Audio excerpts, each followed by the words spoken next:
2 Kings 9. The prophet Elisha summoned a man from the company of the prophets and said to him, "Tuck your cloak into your belt, take this flask of olive oil with you, and go to Ramoth-Gilead. When you get there, look for Jehu, son of Jehoshaphat, the son of Nimshi. Go to him, get him away from his companions, and take him into an inner room. Then take the flask and pour the oil on his head and declare, 'This is what the Lord says, I anoint you king over Israel.' Then open the door and run, don't delay."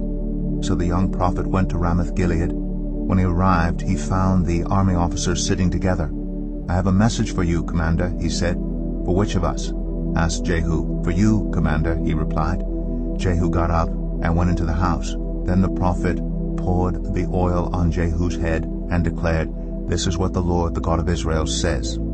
I anoint you king over the Lord's people Israel. You are to destroy the house of Ahab your master, and I will avenge the blood of my servants, the prophets, and the blood of all the Lord's servants shed by Jezebel. The whole house of Ahab will perish. I will cut off from Ahab every last male in Israel, slave or free. I will make the house of Ahab like the house of Jeroboam son of Nebat, and like the house of Baasha son of Ahijah. As for Jezebel, dogs will devour her on the plot of ground at Jezreel, and no one will bury her." Then he opened the door and ran.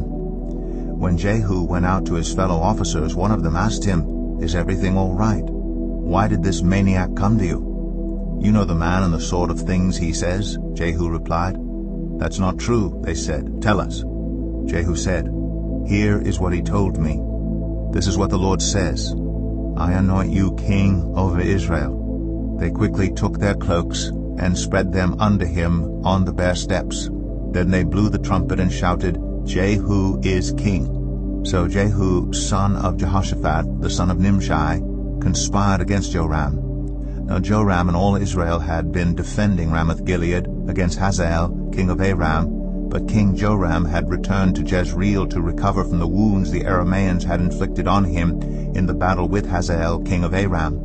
Jehu said, "If you desire to make me king, don't let anyone slip out of the city to go and tell the news in Jezreel." Then he got into his chariot and rode to Jezreel, because Joram was resting there, and Ahaziah, king of Judah, had gone down to see him.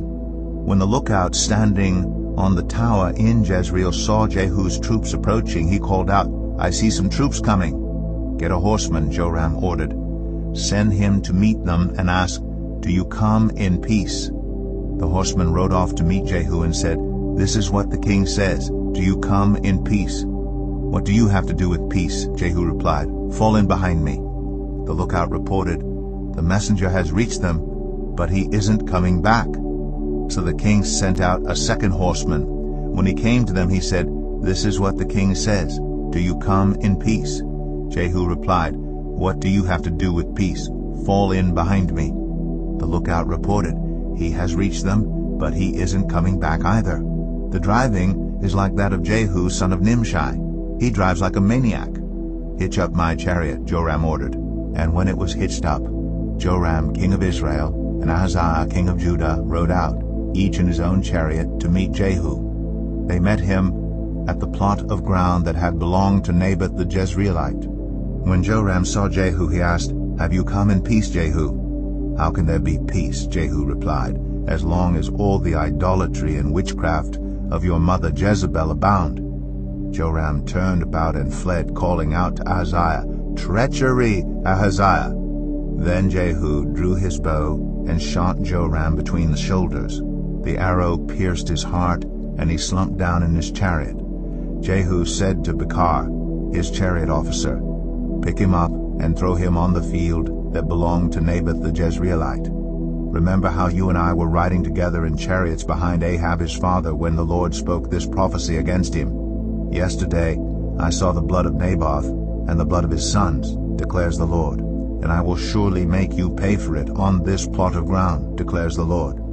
Now then, pick him up and throw him on that plot in accordance with the word of the Lord." When Ahaziah king of Judah saw what had happened, he fled up the road to Beth-Hagan.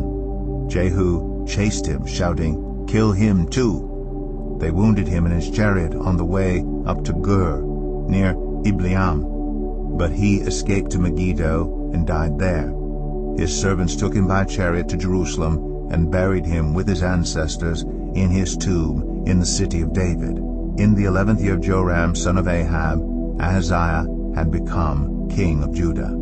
Then Jehu went to Jezreel. When Jezebel heard about it, she put on eye makeup, arranged her hair, and looked out of a window. As Jehu entered the gate, she asked, "Have you come in peace, you Zimri, you murderer of your master?" He looked up at the window and called out, "Who is on my side? Who?" 2 or 3 eunuchs looked down at him. "Throw her down," Jehu said. So they threw her down, and some of her blood splattered the wall and the horses as they trampled her underfoot. Jehu went in and ate and drank. "Take care of that cursed woman," he said, "and bury her, for she was a king's daughter." But when they went out to bury her, they found nothing except her skull, her feet, and her hands. They went back and told to Jehu, who said, "This is the word of the Lord that he spoke through his servant Elijah the Tishbite. On the plot of ground at Jezreel, dogs will devour Jezebel's flesh. Jezebel's body will be like dung on the ground in the plot at Jezreel, so that no one will be able to say, 'This is Jezebel.'"